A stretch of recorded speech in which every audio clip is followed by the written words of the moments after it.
سنا ہے جس عورت سے آپ کی شادی ہوئی تھی بڑی خطرناک عورت تھی، آپ نے اسے ڈر کے مارے طلاق دے دی تھی۔ برگد کے درخت کے نیچے کرسی پر بیٹھے ایک خاموش طبع بوڑھے سے کسی منچلے نے استضاحیہ کہا۔ ساتھ ہی قریب بیٹھے نوجوانوں کی ٹولی نے آنکھوں ہی آنکھوں میں ایک دوسرے کو ہنس کر دیکھا۔ اللہ بخشے، اسے بہت اچھی عورت تھی۔ بنا ناراض ہوئے، بغیر غصہ کیے بابا جی کی طرف سے مطمئن جواب آیا۔ مسکراہٹیں سمٹی۔ ایک نوجوان نے ذرا اونچی آواز میں کہا، لیکن بابا جی، لوگ کہتے ہیں کہ وہ بڑی خطرناک عورت تھی، کیا نہیں تھی؟ بابا جی کچھ دیر خاموش رہے، پھر کہنے لگے، کہتے تو ٹھیک ہی ہیں، وہ واقعی خطرناک عورت تھی۔ حقیقتاً میں نے اسے ڈر کے مارے طلاق دی تھی۔ یہ بات تو مردانگی کے خلاف ہے، عورت سے ڈرنا کہاں کی بہادری ہے؟ نوجوان جوشیلے انداز میں بولا۔ میں اس عورت سے نہیں ڈرتا تھا، میں تو اس سے ڈرتا تھا جس تک اس عورت کی رسائی تھی۔ نوجوانوں نے حیرت سے ایک دوسرے کو دیکھا۔ ایسی عورتوں کو تو جہنم میں ہونا چاہیے، لا حول ولا قوت۔ کہاں آپ جیسا شریف النفس آدمی، کہاں وہ عورت؟ اچھا کیا چھوڑ دیا۔ نوجوان کے لہجے میں غصہ تھا۔ بوڑھے کی متجسس زندگی کا پٹارا کھل کر سامنے آ گیا۔ کہانی سنائی جانے والوں نے عنوان پڑھ لیا تھا، کہانی خود بنانی تھی، رہ گئے تھے وہی تو اصل کہانی جاننا چاہتے تھے۔ میں بھی ایسا ہی سوچتا تھا، اسے جہنم میں ہی ہونا چاہیے تھا، تبھی میں نے اسے جہنم جیسی زندگی دی تھی۔ بوڑھی آنکھوں میں اضطراب ابھرا۔ تب کی بات ہے جب میں سرکار کے ہاں 1 روپے ماہوار پر ملازم ہوا تھا۔ میری ماں چاہتی تھی کہ میری شادی ہو جائے، رشتہ ڈھونڈا گیا۔ ایک مونگ پھلی فروش کی بیٹی میری ماں کو پسند آئی، سلیقہ مند، خوبصورت اور ایک دم خاموش طبع۔ مجھے اس رشتے پر اعتراض تھا کہ وہ ایک مونگ پھلی بیچنے والے کی بیٹی تھی۔ مزدور کی اولاد کو تو اپنے ہی پیٹ کی فکر رہتی ہے، تربیت کی نہیں۔ بڑے گھرانوں میں تربیت کی جاتی ہے۔ جہاں افلاس آنکھوں کی روشنی چھیننے سے قاصر ہو، وہ کیا تربیت دے گی میری اولاد کو؟ لیکن وہ لڑکی میری ماں کو پسند تھی اور اماں اس کے علاوہ کسی کا نام نہیں سننا چاہتی تھی۔ پھر وہ بیاہ کر میرے گھر آ گئی۔ رخصتی کے وقت اس کے باپ نے کہا، میری بیٹی بہت سیدھی سادی ہے، اسے دنیا داری کا کوئی خاص پتہ نہیں ہے، اگر کہیں چوک ہو جائے تو معاف کر دینا، یوں ہے بڑے دل والی، اپنے سائیں کو خوش رکھے گی۔ بالکل ویسی ہی تھی جیسی میری ماں نے بتایا تھا، سلیقہ مند، سگڑ اور تابع دار۔ بابا جی کی وہی گھسی پٹی بابوں والی داستان ہوگی۔ یہ سوچ کر بہت سے نوجوان اٹھ کر چلے گئے۔ میری باہر دوستوں کے ساتھ صحبت کوئی اچھی نہیں تھی۔ ملازمت کے اوقات میں کھانا بھی گھر سے باہر دوستوں کے ساتھ کھاتا، دوستوں کے ساتھ رات گئے تک بیٹھا رہتا، پھر گھر جاتا۔ وہ کیا کھاتی ہے، کیا پیتی ہے، کس حال میں رہتی ہے، مجھے کوئی پرواہ نہیں تھی۔ انہی دنوں میری ماں بھی دنیا سے رخصت ہو گئی۔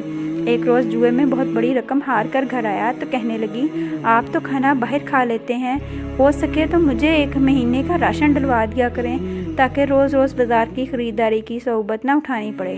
کیا ایک مونگ پھلی بیچنے والے کی بیٹی کی اتنی اوقات کہ مجھ سے مطالبہ کر سکے؟ مجھے طیش آیا، ہونا تم کسی بہت بڑے باپ کی بیٹی، مہینے کا راشن اور خرچ چاہیے، اپنی اوقات دیکھیے۔ میں نے غصے میں آ کر اس پر ہاتھ اٹھایا، مغالطات بھی بکے۔ میں یہ نہیں سوچ سکا کہ آخر اسے زندہ رہنے کے لیے روٹی تو ہر حال میں چاہیے تھی۔ وہ جسمانی اعتبار سے کافی کمزور تھی، مار برداشت نہیں کر سکتی تھی، پیشمانی تھی یا کیا تھا؟ وہ 2 دن بستر تک پڑی رہی، مجھے بالکل اس کی پرواہ نہیں تھی۔ پھر اس نے گھر میں سینہ پرونا شروع کر دیا، ہاتھ کا ہنر اس کے کام آیا، یوں اس کی روٹی کا انتظام ہو گیا۔ میں سوچ کر پہلے سے بھی بے پرواہ ہو گیا۔ ایک روز ہمسائے نے مجھ سے روک کر کہا کہ آپ جب گھر نہیں ہوتے تو آپ کے گھر سے باتوں کی آوازیں آتی ہیں۔ تو مجھے بہت حیرانی ہوئی کہ کون میری غیر موجودگی میں میرے گھر آتا ہے جس سے وہ اتنی آواز میں باتیں کرتی ہے۔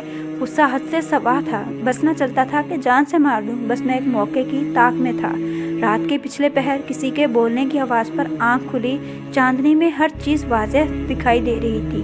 دروازے تک آیا، اب آواز زیادہ واضح ہو گئی تھی۔ وہ کہہ رہی تھی، سائیں صبح 1 روٹی کے لیے آٹا گھر میں موجود ہے، وہ 1 روٹی کھا کر چلا جائے گا، یہ سوچے بنا کہ میں سارا دن بھوکی رہوں گی۔ میری روٹی جب تک تیرے ذمے تھی تو عزت سے ملتی تھی، جب سے تو نے نائب کے ہاتھ میں دی ہے تو روٹی کے ساتھ ساتھ ذلت مقدر بن گئی ہے۔ اب مجھے تو ہی روٹی دے، تیرا بنایا ہوا نائب تو خائن نکلا۔ میری شکایت کر رہی تھی، کس سے؟ کون تھا جو اسے روٹی دیتا تھا؟ مجھ سے پہلے۔ میں نے باہر آ کر دیکھا تو صحن کے بیچوں بیچ چارپائی پہ وہ سوئی دھاگا فریم ہاتھ میں لیے خدا سے میری شکایت کر رہی تھی۔ اس لمحے مجھے وہ کوئی اور ہی مخلوق لگی۔ وہ بہت کم بولتی تھی لیکن اس کے ساتھ وہ اتنا بولتی تھی۔ مجھے اب سمجھ آیا وہ تو کسی بہت بڑے باپ کی بیٹی تھی۔ کیسی عورت تھی جو افلاس کے ہوتے ہوئے بھی خدا شناس تھی۔ میرا جسم خوف سے کانپ رہا تھا۔ دن چڑھتے ہی میں نے اس کا سامان باندھا، اسے اس کے گھر چھوڑ آیا۔ سسر نے طلاق کی وجہ پوچھی تو میں نے ڈرتے ہوئے کہا یہ عورت بڑی خطرناک ہے، بڑے دربار میں میری شکایتیں لگاتی ہے۔ مجھے ڈر ہے کہ بادشاہ کو کسی دن تاؤ آ گیا تو میرا حشر نہ کر دے۔ حقیقت یہ تھی کہ میں اس کے ساتھ انصاف نہیں کر سکا تھا۔ اس کا باپ گھر کی دہلیز پر کھڑا تھا، میرے پلٹنے پر کہنے لگا میں نے تمہیں کہا بھی تھا اسے دنیا داری نہیں آتی، وہ تو بس سائیں کو خوش رکھنا جانتی ہے، اس کی مراد خدا سے تھی۔ میں خود کو سمجھا تھا۔ جب میں گھر واپس آیا تو مجھ پر انکشاف ہوا کہ رات بھی تو اس نے یہی مانگا تھا، تو خود مجھے روٹی دے۔ تیرا نائب تو خائن نکلا، آج نان و نفقے کا اختیار مجھ سے چھین لیا گیا۔ میں بے تحاشا رویا۔ اس کا سائیں بہت بڑا تھا جس تک اس کی رسائی تھی، وہ تو 2 جہانوں کا رب تھا، اور جس کی ایک روٹی مجھ پر بھاری تھی وہ اس کے لیے کیا نہیں کر سکتا تھا۔ میں واقعی ڈر گیا۔ میں آج بھی ڈرتا ہوں کہ میرے حق میں اس نے کوئی بددعا نہ کر دی ہو۔ ٹھیک کہتے ہیں لوگ، کہاں میں اور کہاں وہ۔ بڑی آنکھوں میں نمی اتری۔ میں کورے چشم اسے پہچان نہیں سکا۔ میں نہیں ڈرتا تھا، حالانکہ ڈرنا چاہیے تھا۔